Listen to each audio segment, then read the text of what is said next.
ఈరోజు మనం దేవుని వాక్యాన్ని ధ్యానించడానికి మనం సిద్ధపడుతున్నాం. అందు నిమిత్తమై లూకాసు వార్త 15వ అధ్యాయం 22వ వచనాన్ని మొదలుకొని 24 వరకున్న వచనాలు మనం చదువుదామండి.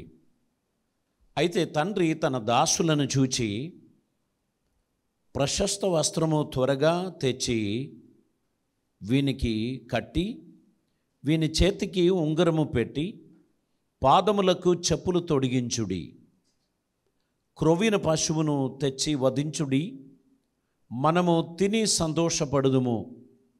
ఈ నా కుమారుడు చనిపోయి మరలా బ్రతికెను, తప్పిపోయి దొరికెనని చెప్పెను. అంతటా వారు సంతోషపడసాగిరి. మనం ఈరోజు ధ్యానం చేయుచున్నటువంటి ఈ అంశం ద్వారా మన పరమ తండ్రి మనతో మాట్లాడిన గాక. ఆయన స్వరం వినడానికి, ఆయన కృప పొందడానికి మనకు అనుగ్రహిస్తున్న ప్రతి నిమిషములు కూడా చాలా శ్రేష్టమైనటువంటిదిగా నేను భావిస్తున్నాను. యేసు ప్రభువారు యూదుల ఆచారమునకు విరోధముగా పరమ తండ్రిని తండ్రి అని పిలవడానికి ఆయన ధైర్యం చూపించాడు. యూదులు ఎప్పుడు కూడా దేవుణ్ణి తండ్రి అని పిలవలేదు. మనకు ప్రభు ప్రార్థన నేర్పించినప్పుడు మీరు ఈ విధంగా ప్రార్థన చేయండి: పరలోకమందున్న మా తండ్రి, నీ నామం పరిశుద్ధపరచబడును గాక అని ప్రార్థించండి అని చెప్పినప్పుడు వారు మిక్కిలి ఆశ్చర్యపోయారు. ఎందుకంటే పరలోకపు దేవుణ్ణి తండ్రి అని పిలవడానికి ఉన్న ఇంటిమసీ వారు అప్పుడు వరకు సంపాదించలేదు. కానీ భయముతో, వణుకుతో ఆయన సన్నిధికి వచ్చేటువంటి వారు. పాత నిబంధన భక్తులందరూ కూడా భయముతో, వణుకుతో దేవుని సన్నిధికి వచ్చేవారు. ఎప్పుడు కూడా ఒక తండ్రి ప్రేమ దేవునిలో వారు చూచినట్లు వారు అనుకోలేదు. ఇక్కడ ప్రభు ఆ తండ్రిని లోకానికి పరిచయం చేశారు. తర్వాత ప్రభు చెప్పాడు, నన్ను చూచిన వాడు నా తండ్రిని చూచి ఉన్నాడు, నేనును నా తండ్రియు ఏకమై ఉన్నాను అని ప్రభు తెలియపరిచినట్లు మనం చూస్తున్నాం.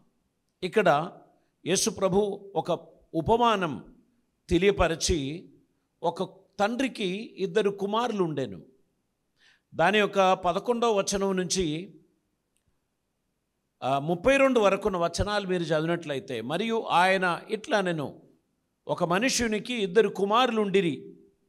వారిలో చిన్నవాడు తండ్రి, ఆస్తిలో నాకు వచ్చు భాగం ఇమ్మని తన తండ్రిని అడగగా అతడు వారికి తన ఆస్తిని పంచిపెట్టెను. కొన్ని దినములు అయిన తర్వాత ఆ చిన్న కుమారుడు సమస్తమును సమకూర్చి దూరదేశమునకు ప్రయాణమైపోయి అచ్చట తన ఆస్తి దుర్వ్యాపారం వలన పాడు చేసెను. అదంతయు ఖర్చు చేసిన తరువాత ఆ దేశమందు గొప్ప కరువు రాగా వాడు ఇబ్బంది పడసాగి వెళ్ళి ఆ దేశస్థులలో ఒకని చెంత చేరెను. ఈ స్టోరీ మీకు అందరికీ తెలుసు. ఈరోజు తప్పిపోయిన కుమారుని గురించి మాట్లాడడానికి కూడా నేను ఎక్కువగా ఆశించడం లేదు గనుక ఇక్కడ ఈరోజు ఈ కథలో ప్రాముఖ్యమైన పాత్ర ఆ తండ్రి వహిస్తున్నాడు. ఈ కుమారుడు ఆస్తిలో సగం తీసుకొని తన స్నేహితులతో పాటు దూర ప్రాంతమునకు వెళ్ళిపోయిన తర్వాత ఆ తండ్రి భావోద్రేకాలు, ఆయన ఫీలింగ్స్, ఆయన దుఃఖము, ఆయన బాధలు, అదే మనం ఆలోచిస్తున్నాం. ఆ తండ్రి మనసులో, నా కుమారుడు తొందరపడ్డాడు, నా కుమారుడు చేయకూడనిది చేశాడు, వెళ్ళకూడని ప్రాంతానికి వెళ్ళాడు, నా కుమారుడు ఎప్పుడు తిరిగి వస్తాడు, నా కుమారునికి ఏమవుతుంది అనేటువంటి విషయాలు తండ్రి ఆలోచిస్తున్నారు. ఈరోజు మనం కూడా చాలాసార్లు అడిగితే తండ్రి ఇవ్వడు. ఈ తండ్రి మంచోడు, అడిగిన వెంటనే అన్నీ ఇచ్చేశాడు. మనమైతే ఇవ్వం. ఇప్పుడు ఎందుకు నీకు, చదువుకో, నాకు అవి కావాలి ఇవి కావాలి అని చెప్తే ఇప్పుడు సమయం రాలే, దానికి సమయం రాలేదు, you need to study well, మంచి డిగ్రీ సంపాదించుకో, మంచి ఉద్యోగం సంపాదించు, నీ జీవితం సరిచేసుకో, నువ్వు మంచి గమ్యం చేరు అని మనం చెప్తూ ఉంటాం. పిల్లలకు అర్థం కాదు. అసలే నేనంటే ఆయనకు ఇష్టం లేదు. నేను ఏది అడిగినా ఆయన నో అంటాడు. నేను అడిగిన వాటికి ఎప్పుడు కూడా ఓకే అని చెప్పలేదు. ఈ తండ్రి చాలా స్వార్థపరుడు. అన్ని డబ్బులు లోపలికి తీసుకుపోయేది చూస్తున్నాను కానీ ఏది బయటికి రాదు. డబ్బంతా తీసుకొని లోపలికి పోతూ ఉంటాడు ఆయన రూములోకి. ఏమీ తీసుకొచ్చి ఇదిగో అమ్మా, ఇదిగో నాయనా అని చెప్పి ఇచ్చినట్టు చూడలేదు. అడిగినా ఇవ్వడు. మనకు చాలాసార్లు మన పేరెంట్స్ గురించి చాలా బాధలు ఉంటాయి. మా ఫ్రెండ్స్ వాళ్ళ పేరెంట్స్ అడగక మునిపే ఇస్తారు, ఒట్టిగానే పిలిచి ఇస్తారు. మా డాడీ ఇదిగో నాయనా అని చెప్పడు. ఆయన ప్రేమ లేనివాడు, నేనంటే ఆయనకు పట్టింపు లేదు అని అనుకుంటారు. ఒకసారి 4 years ఉన్నటువంటి ఒక పాప డాడీతో ఏదేదో అడుగుతూ ఉంది. ఆయన అన్నిటికీ no, you can't touch that, don't do that అని చెప్తూ ఉంటే ఈ పాపకు కోపం వస్తుంది, ఏడ్చేసింది. వెంటనే ఈ తండ్రి ఎత్తుకొని ఇలా తన రొమ్మును ఆనించి అలా పట్టుకుంటే ఆమె తన చిన్న చేయితో ఆయన వీపు గుద్దుతుంది. కోపం ఆ చిన్న చేయితో అలా గుద్దుకుంటూ నిద్రపోయింది. ఈ తండ్రి ఈ పాపను ఇలా కొడుతూ ఉంటే ఆమె నిద్రపోయింది. కాసేపటికి నిద్రపోయిన ఆ బిడ్డను తీసుకొని ఆ తండ్రి ఆ సోఫాలో కూర్చున్నారు. కొంతసేపటికి ఆమె నిద్ర నుంచి లేచారు. నిద్ర నుంచి లేచినప్పుడు చాలా చక్కని చిరునవ్వు ఇచ్చి ఆ డాడీకి ఒక ముద్దు పెట్టి ఐ లవ్ యూ డాడ్ అని చెప్పేసి కిందికి దిగింది. ఆయనతో కొట్లాడింది ఆమె మర్చిపోయింది. ఆయన వీపు మీద గుద్దింది ఆమె మర్చిపోయింది. ఆయనకు ముద్దు పెట్టి ఐ లవ్ యూ డాడ్ అని చెప్పి ఆడుకోవడానికి ఆమె వెళ్ళిపోయింది. ఆమె మర్చిపోయింది. మన పిల్లలు చాలాసార్లు వారి కోరికలను అడుగుతూ ఉంటారు. వారికి అది కావాలి ఇది కావాలి అని చెప్తూ ఉంటారు. మనం ఇవ్వడం లేదు. ఆ తండ్రికి ఒక విషయం అర్థమైంది. ఇప్పుడు నాకు అర్థమైంది దేవుడు నా ప్రార్థన ఎందుకు ఆలకించడం లేదని. నేను అడిగినవన్నీ దేవుడు నాకు ఇచ్చాడు అనుకో, నేను దేవుని చిత్తం నెరవేర్చనే లేను. నేను అడిగిన వాటన్నిటికీ దేవుడు స్పందించాడు అనుకో, దేవుని ప్రేమ ఏంటో అనేది నాకు అర్థం కాదు. పోయిన సంవత్సరం నేను ప్రార్థించిన ఆ అంశానికి దేవుడు నాకు రిజల్ట్ ఇవ్వలేదు కనుక ఈరోజు నేను చెప్పాలి, thank you lord for not answering my prayer. పోయిన సంవత్సరం నేను ప్రార్థించిన ప్రార్థన దేవుడు ఆలకించి ఉంటే ఓ పనికి మాలినోని నేను పెళ్లి చేసుకునేది. దేవుడు నా ప్రార్థన ఆలకించలేదు గనక, ఆలస్యం చేశాడు గనక సుందరుడు చక్కని ప్రేమ గల ఒక పురుషుని దేవుడు నాకు భర్తగా ఇచ్చారు. I'm thankful to the lord. ఎవరైనా చెప్పగలుగుతారా ఇలాగా? దేవుడు మన జీవితంలో కొన్నిసార్లు మన ప్రార్థన ఆలకించకపోవడం బట్టి మేలు జరిగింది. అప్పుడే ఆశించినది అడిగినది పొంది ఉంటే మన లైఫ్ ఇంకొక లెవెల్లోకి వెళ్ళిపోయేది, మరొక మలుపులోకి వెళ్ళిపోయేది. దేవుడు ఆలకించలేదు గనక ఐఎమ్ థ్యాంక్ఫుల్ టు గాడ్. ఆ ప్రార్థన అది పర్ఫెక్ట్గా లేకుండే, దైవ చిత్తానుసారంగా లేకుండే మనం కొన్నిసార్లు ఉద్రేకమును బట్టి దేవుణ్ణి అడుగుతూ ఉంటాం. ఉద్రేకమును బట్టి మనం అడుగుతూ ఉంటాం. స్వార్థమును బట్టి మనం అడుగుతూ ఉంటాం. మన శరీర ఆశలను బట్టి మనం అడుగుతూ ఉంటాం. దేవుడు సైలెంట్గా ఉండిపోయాడు. దేవుడు నో చెప్పాడు. ఎందుకు నో చెప్పాడు? నాకే నో ఎందుకు చెప్పాడు అని నేను అనుకున్నా. కానీ ఇప్పుడు నాకు అర్థమైంది, అందులో దేవునికి ఉన్న ఉద్దేశం నేను ఆ దారి గుండా వెళ్ళొద్దు, దేవుడు నా కోసం బెటర్ ఏర్పాట్లు చేస్తున్నాడు అనేటువంటిది నాకు అర్థం కాకపోయింది. ఎవరికైనా అర్థమవుతుందా నేను చెప్పే విషయాలు? Praise the lord. 24/7 ప్రార్థించినా పని జరగలేదు. ఉపవాస ప్రార్థనలో ప్రార్థించిన కార్యం జరగలేదు. వెళ్ళిన స్థలం నుంచి తీసుకొచ్చి ఇక్కడ తిరిగి కూర్చోబెట్టారు. ఎందుకయ్యా అని అడుగుతూ ఉంటే God has a better plan for your life. Hallelujah. దేవుడు నిన్ను గూర్చి ఒక ఉద్దేశం కలిగి ఉన్నాడు గనుక నువ్వు అడిగిన మార్గముగా, నువ్వు ఆశించిన మార్గముగా దేవుడు నిన్ను నడిపించకపోయినా ఆయన నిన్ను ప్రేమిస్తున్నాడు. ఇప్పుడు నీకు అర్థం కాదు, కానీ అది దైవ చిత్తం కాదు అని నువ్వు అనుకోవద్దు. దేవుని చిత్తం దేవుడు బయలుపరిచినప్పుడు నువ్వు ఖచ్చితంగా సంతోషించగలవు. మరింత ఆలస్యమా? నేను ఒక్కనే నీకు కనిపించడం లేదే కదా దేవా, అందరూ నీకు కనిపిస్తున్నారు, నేను ఒక్కనే నీకు కనిపించడం లేదు. నా ప్రార్థన, నా హృదయాభిలాష నీకు కనిపించడం లేదని నేను అనుకుంటున్నాను. నో బిడ్డ, నీవు నా దృష్టిలో ఉన్నావు. నేను నా అరచేతిలో చెక్కి ఉన్నాను. నేను నిన్ను మర్చిపోను. నేను నీ కొరకు శ్రేష్టమైనది ఏర్పాటు చేస్తున్నాను. ఈ చేదు నాకెందుకు అనుమతించావు దేవా అని నువ్వు అడిగితే I have a better plan for you అని దేవుడు అంటున్నాడు.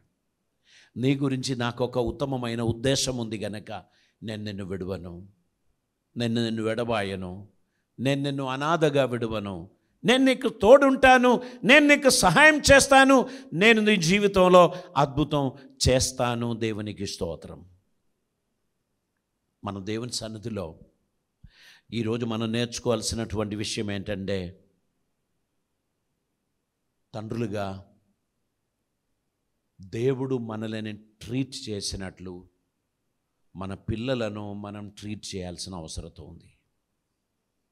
కొంతమంది తల్లులు, కొంతమంది తండ్రులు పిల్లలు అడిగినప్పుడే అన్నీ ఇచ్చుకుంటూ వారు ఎక్కడికి వెళ్తున్నారో అని గమనించకుండా వారి జీవితం పాడు చేయడానికి తల్లి తండ్రి కారకులయ్యారు. దైవజనుడు సండే స్కూల్కి తీసుకురమ్మా అని అంటే చినుకులు పడుతుంటే అందుకే టీవీ చూసుకోరా అని చెప్పిన. ఎండ ఎక్కువ ఉండే అందుకే పోవద్దు నాయనా అని చెప్పిన. ఇప్పుడేమైంది? నీవాడు ఎండలోనే ఉన్నాడు, ఇంటి లోపలికి రారా అని చెప్తే వాడు దొరకదు. అప్పుడు నువ్వు ఎండ నుంచి తప్పించి కాపాడావే, ఇప్పుడు ఎక్కడున్నాడు వాడు? ఇప్పుడు నీ చేతిలో లేడు. నీకు దీర్ఘాయువు కలుగుటకు నీ తల్లిని తండ్రిని సన్మానించు అని నేర్పించిన పాఠాలు చిన్ననాటి నుంచి నేర్చుకోవాల్సిన కుమారుడు లావారిష్ అయిపోయిండు, వీధి కుమారుడైపోయిండు. నీ మాటను నిర్లక్ష్యం చేసేవాడిగా వాడు ఎదిగిపోయాడు. వాడి చిన్ననాటిలోనే దేవుని మార్గములో నడవడానికి నీవు జాగ్రత్త పడవలసి ఉండే. ఈ తండ్రి అడిగిన వెంటనే నువ్వు మైనర్, నీకు ఇప్పుడు ఇవన్నీ అవసరం లేదు అని అనుకోలే. Of course he became major. ఆయన పెద్దవాడయ్యాడు. పిల్లలు కొందరు చెప్తారు, నేను మేజర్ని, నువ్వేంటి నాకు చెప్పేది? నాకు తెలియదా నన్ను ఎలా కాపాడుకోవాలని? ఎవరితో తిరగాలని నాకు తెలియదా? ఎక్కడికి వెళ్ళాలని నాకు తెలియదా? ఇంకా నువ్వు నాకు నేర్పించాలా? నేను ఇప్పుడు కూడా ఎల్కేజీలో ఉన్నావని నువ్వు అనుకుంటున్నావా? కొంతమంది పిల్లలు తల్లులను ఇలాగా నిలదీస్తారు, అడుగుతారు,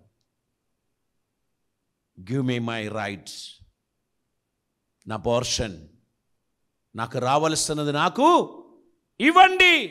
కొంతమంది పిల్లలు అడుగుతారు, ఎందుకన్నావు? అడిగినది ఇవ్వడానికి వీలు కాకపోతే చంపాల్సి ఉండే అప్పుడే. నువ్వు ఆ కోనేరులోకి పడేస్తే మంచిగుండు. నేను ఎందుకు బ్రతికానో, ఈ నరకంలో నేను ఎందుకుంటున్నానో, నీ ముఖం రోజు నేను చూడడం నాకు ఇష్టం లేదు, సెండ్ మీ అవే. కొంతమందికి తల్లిదండ్రుల దగ్గర ఉండడం దాని విలువ తెలియదు. తల్లిదండ్రులు చూపించే ప్రేమ వారికి అర్థం కాదు. ఇవన్నీ అర్థం అవ్వాలంటే ఇంకొక 10-15 years వారు ఎదురు చూడాలి. వారికి ఇద్దరు పిల్లలు పుట్టిన తర్వాత తండ్రి ఏంటో తల్లి ఏంటో వాళ్ళకి అర్థమవుతుంది. ఓ మై గుడ్నెస్, రాత్రి నిద్రపోవడానికి వీలవుతుందా? ఈ తల్లికి సుఖమైన నిద్ర ఆమె మర్చిపోయింది. పగలంతా ఆడుకొని తిరిగేవాడు రాత్రి మొదలు పెడతాడు సంగీతం. తల్లి లేచి కూర్చొని, తండ్రి మంచి గురక కొట్టుకుంటూ ఉంటే తల్లి లేచి కూర్చొని బిడ్డను లాలించి పాలిచ్చి పోషించి పెద్ద చేసి తీసుకొచ్చేటప్పటికి వీడేమంటాడు తెలుసా? అందరూ తల్లులు చేసిందే నువ్వు చేశావు, అందరూ తండ్రులు చేసిందే నువ్వేమైనా పుణ్యకార్యం చేశావా? అందరూ చేసేదే ఇది. మనకు బాధ తప్ప ఇంకేమొస్తుంది కదా? మన తల్లిదండ్రులను ఒకసారి జ్ఞాపకం చేసుకోండి. వారు మనకు చేసిన సేవ, వారు మనల్ని సంరక్షించిన విధానం, మనల్ని చదివించిన విధానం, మనకు సహాయం చేసిన విధానం, ఆ రోజు ఏమీ ఫెసిలిటీ లేని కాలంలో మన కోసం వారు ఎంత తిప్పలు పడ్డారు. అట్లీస్ట్ ఈ ఫాదర్స్ డే మీ ఫాదర్ను ఒకసారి గుర్తు చేయండి. బహుశా ఆయన బ్రతికే ఉండకపోయి ఉండొచ్చు, వెళ్ళిపోయి ఉండొచ్చు. అయినా స్టిల్ ఒకసారి ఆయనను జ్ఞాపకం చేయండి. ఆయన చెప్పిన మాటలు ఎన్నిసార్లు మీరు అపార్థం చేసుకున్నారు, ఎన్నిసార్లు మీరు దాన్ని నిర్లక్ష్యం చేశారు, ఎన్నిసార్లు దాన్ని విలువగా భావించకుండా త్రోసివేశారు. ఒకసారి ఆలోచించండి. పరమ తండ్రి మన ఎడల తన కృప చూపి మనల్ని ఆదరించి మనమందరము ఆయనకు ఇష్టమైన బిడ్డలుగా ఉండాలని ఆయన ఎన్నో ప్రయత్నం చేశాడు. కొన్నిసార్లు ఆయన ఎన్నో చెప్పాడు, మనకిష్టం కాలేదు. అడిగినప్పుడే ఇస్తే మంచిగుండు, కానీ ఆయన ఇవ్వలేదు. ఆయన ఉద్దేశం మనం ఆయన మార్గంలో నడవాలి, ఆయన చిత్తం నెరవేర్చాలి, మనం ఆయనకిష్టులుగా జీవించాలి అనేటువంటిది ఆయన ఆశించుచున్నాడు. తండ్రులు ఎప్పుడు ఆశించేది, నా కుమారుడు ఎక్సలెంట్గా చదవాలి, ఉన్నతమైన ఉద్యోగం సంపాదించాలి, ఆయన తన సొంతం కాళ్ళ మీద నిలబడాలి, నాకు ఘనత తీసుకురావాలి. ఈ విషయాలన్నీ కూడా తండ్రి ఎల్లప్పుడూ కలకంటూ ఉంటారు. ఆ కుమారుని ఎదుగుదల కొరకు, జ్ఞానం కొరకు, డిసిప్లిన్ కొరకు ఆయన ఎల్లప్పుడూ ఆశిస్తూ ఉంటాడు. పరమ తండ్రి కూడా మనకు సమానంగా ఇంకా మనకంటే ఎక్కువగా ఆలోచించేవాడు. నా బిడ్డలందరూ నాకు ప్రియమైన వారిగా ఉండాలి, ఈ లోకమును వారి జయించాలి. చాలాసార్లు పిల్లలు వారి ఫ్రెండ్స్ను తారతమ్యం చేస్తారు, కంపారిజన్ చేస్తారు. ఆ ఇంట్లో పుట్టి ఉంటే ఎంత బాగుండు, ఎంత అద్భుతం, ఆ ఇంట్లో పుట్టి ఉంటే చాలా ధన్యుని, కానీ దురదృష్టం అక్కడ పుట్టలేదే. అన్నీ ఇష్టానుసారంగా జీవించడానికి ఉన్న ఫ్రీడమ్ ఉంది, ఇక్కడ ఫ్రీడమ్ లేదు. ప్రతిదానికి ప్రశ్నించే తండ్రి, ప్రశ్నించే తల్లి జీవితంలో చాలా చాలా నిరాశ, దుఃఖం అనిపిస్తుంది. కానీ ఒక విషయం గుర్తుపెట్టుకోండి, if you want to get in to your destiny, you must wait for your father. కొంతమంది ఫాదర్స్, వారి ఫాదర్స్ అని వారికి తెలియదు, వారు ఇంకా ఎవరో అన్యులు, పరాయి వాడు లాగానే బిహేవ్ చేస్తున్నారు. Because he never understood the value of a father. పరమ తండ్రి యొక్క విలువ, లేదా ఒక తండ్రికి ఉండవలసిన ఆ గొప్ప క్యారెక్టర్ ఎలా ఉన్నది అనే దాని గురించి ఎప్పుడూ ఆలోచించలేదు. తనకు సరైన మార్గదర్శకులు ఎవరూ లేకుండే, సరైన అడ్వైస్ ఇచ్చేవారు ఎవరూ లేకుండే, వారు ఎలాగనో జీవించారు. కానీ ఇప్పటి తండ్రులు చాలా జాగ్రత్త పడి పిల్లలను గొప్పగా చదివిస్తున్నారు. చూడండి, ఎల్కేజీ యూకేజీ పిల్లలకు బుక్స్ తీసుకుంటే ఏదో 300-400 అవుతుందని అనుకుంటున్నారా? No no no. వారికి బుక్స్, యూనిఫామ్స్ తీసుకునే వరకు 5000 దాటిపోతుంది. ఒకప్పుడు 5000 ఉంటే 6 నెలలకు అవి సరిపోయేది. ఇప్పుడు 10,000 రూపీస్ అనేది సింపుల్ అయిపోయింది. మనం గుర్తుపెట్టుకోవాల్సింది, కాలం మారే కొలది స్థితులు మారుస్తూ ఉంది. కానీ తండ్రులు ప్రయాసపడుతున్నారు, స్ట్రగుల్ అవుతున్నారు పిల్లలను మంచి స్థాయిలో నడిపించడానికి. నీవు తండ్రితో ఉంటున్నావా? You need to experience the heavenly experience. తల్లిదండ్రులు, పిల్లలు కలిసి ఉన్న ఇంట్లో దేవుని సమాధానం, దేవుని కృప నివసిస్తే ఆ ఇల్లు పరలోక సమానమైనటువంటిది.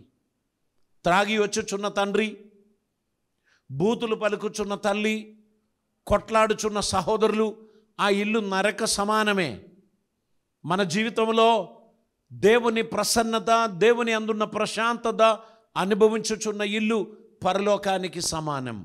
మీరు నేను ఆ తండ్రిని మహిమపరచడానికి తగినట్లు ఆయన సన్నిధిలో మనల్ని సమర్పించాలి. ఇక్కడ ఆ తప్పిపోయిన కుమారుని గురించి ఆలోచిస్తే, ఆ తండ్రి ఆ కుమారుడు వెళ్ళిన రోజు నుంచి తన గేటు దగ్గరికి వచ్చి, నా కుమారుడు ఎప్పుడు తిరిగి వస్తాడు అని ఎదురు చూచాడు. ఒకటి గుర్తుపెట్టుకోండి, తండ్రి ఎన్నడూ వాడిని వెతికి వెళ్ళలేదు. ఏనాడు కూడా తండ్రి వెతికి వెళ్ళలేదు. కాపరి వెళ్ళాడు తప్పిపోయిన గొర్రెను వెతికి. కాపరి వెతికి వెళ్ళి తీసుకొచ్చారు. ఎందుకంటే గొర్రె బుద్ధి లేనిది. గొర్రెకి ఏనాడు బుద్ధి రాదు. కానీ కుమారునికి బుద్ధి వచ్చినప్పుడు తండ్రి ఇంటిని గురించి ఆలోచించాడు. నా తండ్రి ఇంట అనేక పనివారు ఆహారం మిగిలించుచున్నారు. నేను నా తండ్రి ఇంటికి వెళ్తాను. నేను అతనితో చెప్తాను, నేను నీకును పరలోకమునకు విరోధముగా పాపం చేసి తిని, ఇక నీ కుమారునిగా పిలువబడడానికి నేను యోగ్యుడని కాను. నీ పనివారిలో ఒకరిగా నన్ను కూడా చేర్చుకోండి అని నేను చెప్తాను. ఆ కుమారుడు ఈ ఆలోచన తన మనసులో ఏ రోజు కలిగిందో తండ్రిని గురించిన ఆలోచన వచ్చింది. అక్కడ బైబిల్ చెప్తున్నారు, అతనికి బుద్ధి వచ్చినప్పుడు. చాలాసార్లు బుద్ధి లేని వారిగా మనం ప్రవర్తిస్తాం.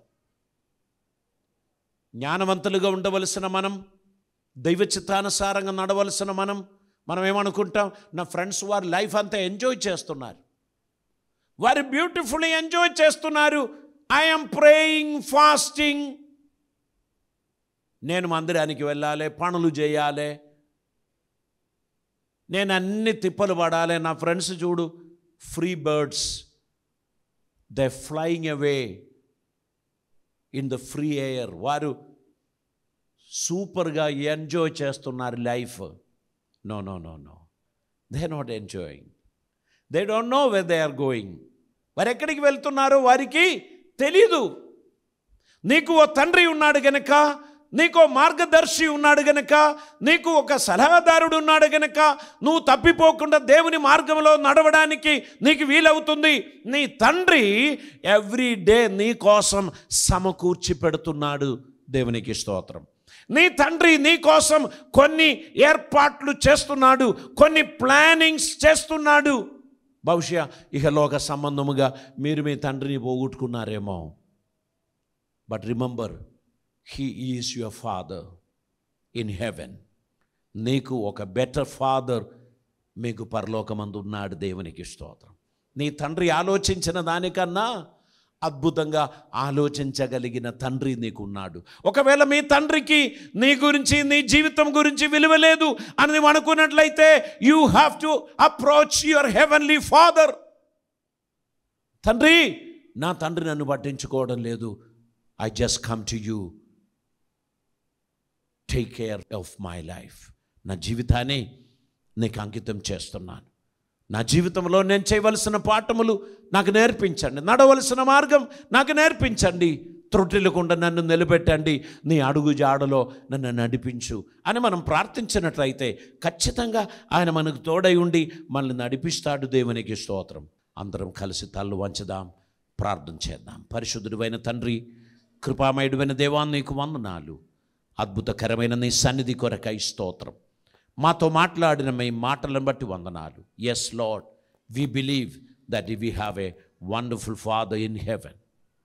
You are watching us, you are waiting for us, and lord, we are coming back. We are coming back with repentance. అనేక సందర్భాలు, అనేక స్థలాలలో మేము తప్పిపోయాం. మేము ఏదో భ్రమలో పడ్డాం. నీ హృదయం మేము తెలుసుకోలేకపోయాం. మాకో తండ్రి ఉన్నాడు అనే విషయం మేము మర్చిపోయాం. మేము ఏదేదో చేశాం. Sorry Lord. ఏదేదో తలంచుకున్నాం, సారీ లార్డ్. ఏదేదో డిస్కస్ చేశాం, sorry Lord. Coming back, we're coming back into your presence. మీ సన్నిధికి మేము వచ్చుచున్నాం. కరుణించండి, కృప చూపండి. పర్ఫెక్ట్గా నీ ప్లాన్ ప్రకారం ముందుకు పోవడానికి మాకు ఆలోచన ఇవ్వండి, మమ్మల్ని నడిపించండి. ఇంకొకసారి కూడా తప్పిపోకుండా నీ ప్రేమను తెలుసుకొని, నీ అడుగుజాడలో నడుచుకొని నిన్ను వెంబడించే ధన్యత మాకు దయచేయమని మేము ప్రార్థన చేస్తున్నాం. కృపలతో నింపమని, అద్భుతములు జరిగించమని, ఈ ప్రియబిడ్డలందరినీ ఆశీర్వదించమని, మీ సన్నిధానంలో నమ్మకమైన వారిగా వారందరూ నిలబెట్టమని, కృపలతో నింపమని యేసు నామమున అడుగుచున్నాం పరమ తండ్రి. ఆమేన్.